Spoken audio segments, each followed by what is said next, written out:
तो आज हम बात करने वाले हैं क्लास 12 कारक टॉपिक। ठीक है, जरा ध्यान से सुनिएगा, आपको एकदम बहुत बढ़िया मजा आएगा। तो चलिए हम स्टार्ट करते हैं कारक। ठीक है, क्रिया की उत्पत्ति में जो सहायक हो उसे हम लोग क्या कहते हैं? कारक कहते हैं। और क्रिया है क्या?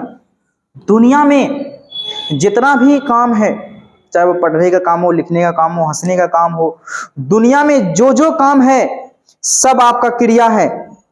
ठीक है, और वही क्रिया की उत्पत्ति में जो सहायक हो उसे कहते हैं हम लोग कारक। और कारक के कितने भेद होते हैं? भेद से क्वेश्चन आपका पूछा ही जाता है, चाहे वह संधि का भेद पूछ दे, समास का भेद पूछ दे, किसी का भी भेद पूछ सकता है। लेकिन अगर यहाँ पर अगर आपको कारक के भेद हम लोग चर्चा करेंगे तो कारक के कितने भेद होते हैं? 8 भेद होते हैं। बारी बारी से हम लोग जानेंगे कारक के बारे में। पहला जानेंगे हम लोग कर्ता कारक। क्या? पहला कर्ता कारक। वाक्य में ध्यान दीजिए, जो सेंटेंस में जो वाक्य में काम करता है उसे हम लोग कहते हैं कर्ता।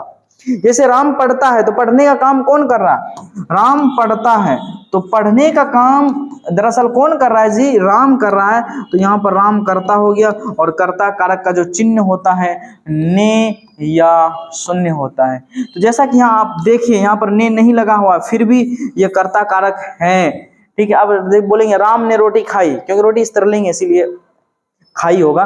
तो अब वहां जो ने शब्द लगाए हैं, दरअसल ये ने शब्द क्या कहलाएगा? कारक चिन्ह कहलाएगा, यानी कि कर्ता कारक। अब हम लोग बात करेंगे कर्म कारक। क्या बात करेंगे? कर्म कारक पर बात करेंगे।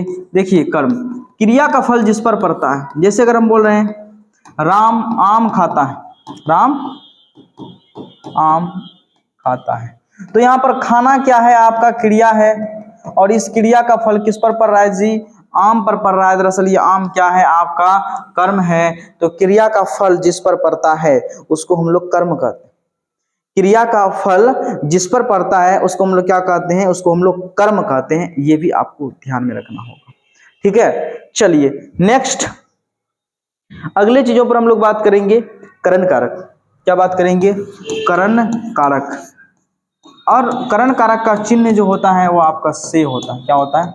से होता है। जैसे अगर हम बोलेंगे कि बताइए राम कलम से लिखता है, कलम से, तो कहने का मतलब है कि कलम उसका साधन हो गया और उसके साथ उस क्रिया के साथ स्पर्श है कि नहीं? राम कलम से लिखता है तो कलम उसके साथ क्या है? स्पर्श है, सटा हुआ है। तब उस स्थिति में आपका करण कारक होता है। जैसे अगर हम कलम से लिख रहे हैं तो कलम मेरे साथ है, ऐसा तो हम फेंक दिए पूरे बोर्ड लिखा गया, ऐसा हो रहा है क्या? नहीं ना हो रहा है। तो यहाँ पर से करण कारक होगा। बोलिए, समझ में आया? अगला हम लोग चर्चा करेंगे संप्रदान कारक। क्या करेंगे? संप्रदान कारक, जिससे किसी व्यक्ति या वस्तु के संबंध स्थापित हो। इसका चिन्ह का, के, की हो। ठीक है, जैसे अगर हम बोलेंगे राम की पुस्तक, तो पुस्तक का संबंध है कि किसकी है जी? राम की पुस्तक है। का, के, की कुछ भी आ सकता है, व्यक्ति वस्तु से संबंध बतला सकता है, चाहे व्यक्ति का बतला दे चाहे वस्तु का संबंध बतला दे, तो उसको हम लोग क्या कहेंगे? संबंध कारक। अच्छा सॉरी, ये संप्रदान कारक है ना, वो हम संबंध कारक के बारे में चर्चा की। चलिए, संप्रदान कारक, जिसको कुछ दिया जाए या जिसके लिए कुछ किया जाए तो उसको हम लोग क्या कहेंगे? संप्रदान कारक कहेंगे। जैसे अगर हम बोले राजा ब्राह्मण को वस्त्र देता है, किसको दे रहा है? ब्राह्मण को वस्त्र दे रहा है, तो को यहाँ पर कर्म कारक का भी चिन्ह है और को संप्रदान कारक का चिन्ह भी है। को के लिए दोनों में अंतर है। ये को क्रिया का फल अगर पड़ेगा तब कर्म कारक होगा, लेकिन यहाँ पर तो वैसा कोई बात है ही नहीं। ठीक है, राजा ब्राह्मण को वस्त्र देता है, दान के रूप में दे रहा है, तो वहां पर को जिसके लिए कर रहा है और जिसको कुछ दिया जाए, दोनों कंडीशन में आपका संप्रदान कारक होगा। जैसे वहां कह रहा है वह श्याम के लिए पुस्तक, हम अपने भाई के लिए फल लाते हैं, किसके लिए लाए? हम अपने भाई के लिए ला रहे हैं ना, तो वहां पर के लिए कौन सा कारक है? संप्रदान कारक चिन्ह है उसका। ठीक है, चलिए नेक्स्ट क्वेश्चन की बात करते हैं। अगला क्वेश्चन अगर हम लोग बात करते हैं संप्रदान के बाद आता है आपका संबंध कारक, जिससे संबंध का बोध हो जाए। जैसे अभी बताएं राम की पुस्तक, तो पुस्तक के साथ संबंध है कि किसकी पुस्तक है जी? राम की पुस्तक है, तो उसको हम लोग क्या कहेंगे? संबंध कारक कहेंगे। क्या कहेंगे? संबंध कारक कहेंगे, का, के, की। अब उसके बाद हम लोग चर्चा करेंगे आपका संबंध कारक के बाद अधिकरण कारक, जिस पर क्रिया का आधार पता चले। वर्ग में टेबुल है, अगर वर्ग नहीं रहता तो टेबुल रहता। वर्ग में शिक्षक, अगर वर्ग नहीं रहते तो क्या शिक्षक रहता? तो वो आधार पता चल रहा है, टेबल पर कलम है, वर्ग में शिक्षक है, तो में पर अधिकरण कारक का चिन्ह होता है। अच्छा, अपादान कारक का चर्चा नहीं किया, अपादान कारक की भी चर्चा कर देते हैं। जिससे अलगाव या जुदाई का बोध हो जाए उसको हम लोग कहेंगे अपादान कारक। अलगाव या जुदाई का बोध हो जाए, जैसे अगर हम बोलेंगे कि पेड़ से पत्ता गिरता, तो पेड़ से पत्ता गिरता होगा तो पेड़ को अलग होकर के गिरा होगा, पेड़ को लेले देले गिरा होगा, तो पेड़ को छोड़ के गिरा होगा। सोहन छत से कूदा, तो छत को लेले देले कूदा होगा, छत से कूदा तो छत को छोड़ के कूदा होगा। जब भी कूदा होगा तो छत को छोड़ के ही कूदा होगा। राम घर से निकला, तो घर को लेकर के निकला, घर से, तो से घर को लेकर के निकला क्या?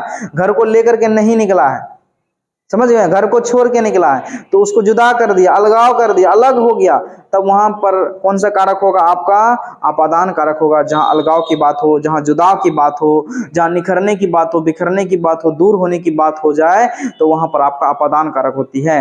बोलिए, समझ में आया? और अपादान कारक का भी चिन्ह से होता है और करण कारक का भी चिन्ह से होता है। दोनों का चिन्ह से होता है, लेकिन करण कारक में साथ में रहेगा और अपादान कारक में अलग रहेगा। अलगाव का बोध हो जाएगा तो उसको हम लोग क्या कहेंगे? अपादान कारक कहेंगे। ठीक है, अगला आता है आपका संबोधन कारक, जिसको हम लोग संबोधित करते हैं।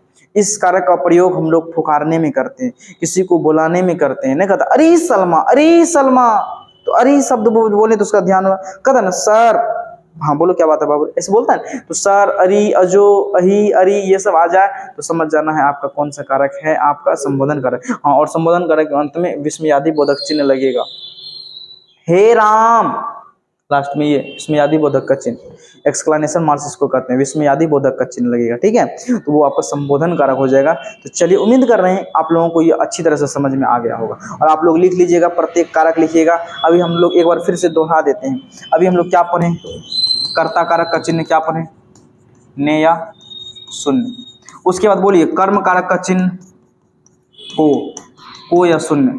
उसके बाद करण से, यहाँ पर साथ रहेगा, ठीक है, साथ में। उसके बाद संप्रदान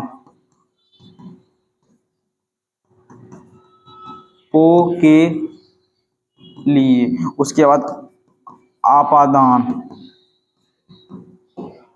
से संबंध का के की, यहाँ पर अलगाव हो जाएगा, अलगाव हो जाएगा। उसके बाद अधिकरण,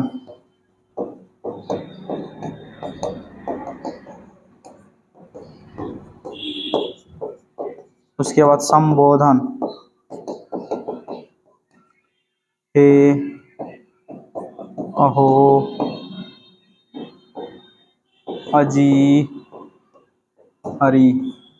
ये आपका क्या है? आपका ये आपका कारक है और ये आपका कारक चिन्ह है, कारक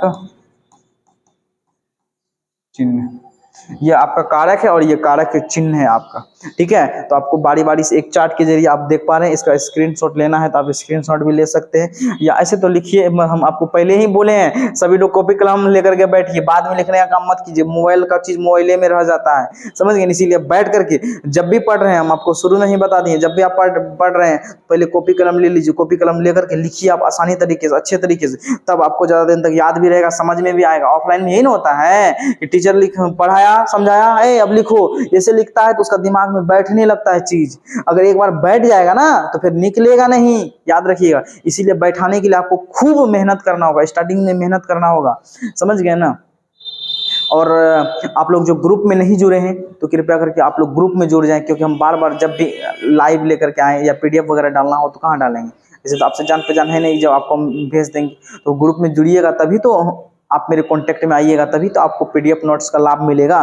तो कैसे मिलेगा पीडीएफ, कहाँ मिलेगा, तो अभी हम चर्चा करेंगे। ठीक है, तो चलिए, तो क्या ये चीज आपको अच्छी तरह से समझ में आया होगा? कारक पढ़ाएं, कारक के भेद पढ़ाएं, कारक के कितने भेद होते हैं? 8 भेद, कर्ता, कर्म, करण, संप्रदान, अपादान, संबोधन, ये सभी भेद सहित परिभाषा पर चर्चा किए, उसके एग्जाम्पल पर चर्चा किए, है कि नहीं? समझ गए बात को? उसके बाद अब जो हम चर्चा करेंगे, आपको नोट्स कहाँ से मिलेगा दरअसल गौर करना है। ठीक है, तो आप टेलीग्राम चैनल पर ज्वाइन कर लीजिएगा, NEERAJ, Neeraj sir, KATIHAR, Katihar, Neeraj sir Katihar search कीजिएगा टेलीग्राम पर।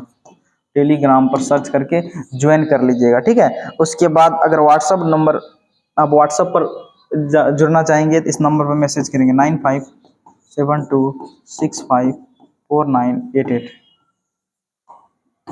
अपना नाम और जिला का नाम लेकर के आप ज्वाइन कर लीजिएगा, ठीक है। समझ गए बातों को। चलिए, उम्मीद कर रहे वीडियो आपको बढ़िया लगा होगा। आप सभी विद्वान साथियों को बहुत बहुत धन्यवाद।